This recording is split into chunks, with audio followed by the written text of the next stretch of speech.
Hi, it's Nick from Photizo, and I'm joined today with Vicky from Spring Farm Alpacas. Welcome, Vicky. Hello there, thank you very much. Hi. Do you want to just give us a quick overview of what you do on your farm with your alpaca? Oh, absolutely. We are a farm of just over 100 acres, and we have 115 alpacas and llamas on the farm.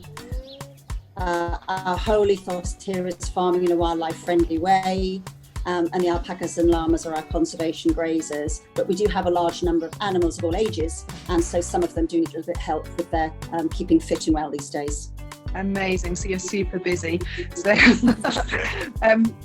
there was one case in particular that was very interesting, and that was recently you used the Photizo unit to actually treat a collapsed pastern. Do you want to tell us a little bit about that?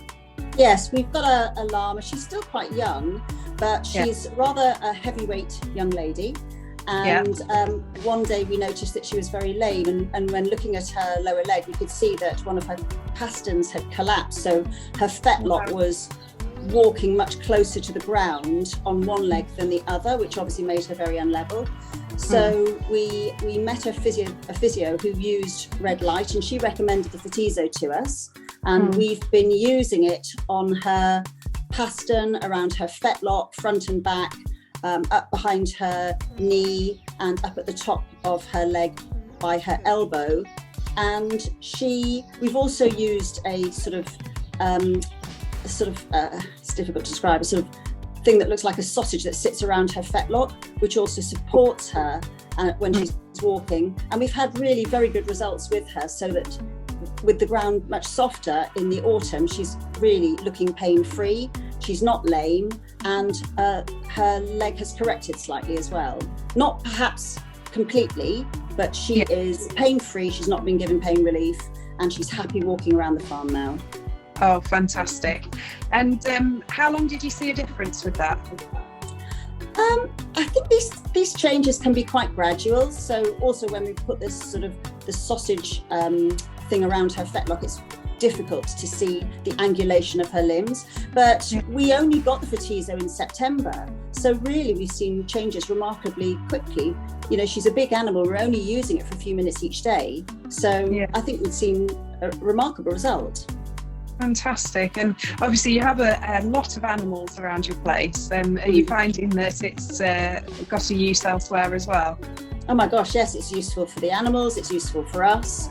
It's been used by all of us on bruises, and one lady gets cold sores, all sorts of cuts and things. But we have a number of alpacas who are a little bit more elderly now. It's still of great value to us as stud males, very important animals in their own right. Because we're a busy farm breeding and selling alpacas as well as alpaca walking. So we're actually using the Photizo on 2 alpacas that have had maybe age-related arthritic injuries, back problems. And again, first of all, they really enjoy it being used. Alpacas, they gurgle.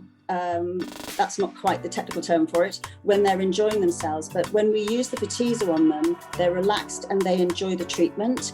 We use it to relieve pain, reduce inflammation, and help with chronic problems that they wouldn't otherwise heal from. And it's nearly always under the care of a vet or an osteopath or an acupuncturist. But we use acupressure points as well, well-being points on their body, and it's absolutely remarkable how much more easily they move and how well they're doing. That's absolutely brilliant, and I really appreciate your feedback on this, because it's quite an unusual animal as well to have and to be treating. How do you find the red light works through the thickness of the fleece? Well, where we can, we part the fleece, and obviously we push the end of the Photizo onto the skin. Obviously, if we had a wound, we wouldn't touch the wound, but we part the fleece. There's 2 types of alpacas. One have fleece that hangs like hair, so we lift the hair up and put it on the skin underneath. So it creates its own warmth as well. And I genuinely think it works extremely well, even on an animal in fleece. And so where we can, we will put it as close to the skin as possible, but where we can't, then we just use it pushing the fleece down towards the skin. In areas of flat hair, like on the lower legs, then it would be no different to treating a dog, and you wouldn't shave the dog before you treated it. So it seems to work very well with both. Oh, fantastic. That's really good news. Well, I'm glad I'm feeling better, and I'm glad that you found so many uses. Absolutely, so many uses for it. We've used it on areas of hair loss, we've used it on wounds, we've used it on feet that are sore in the winter because of very wet ground here. I mean, we'll anything that's in any pain, or we'd use it on anything. Thank you so much for popping by to speak to us about your alpaca today.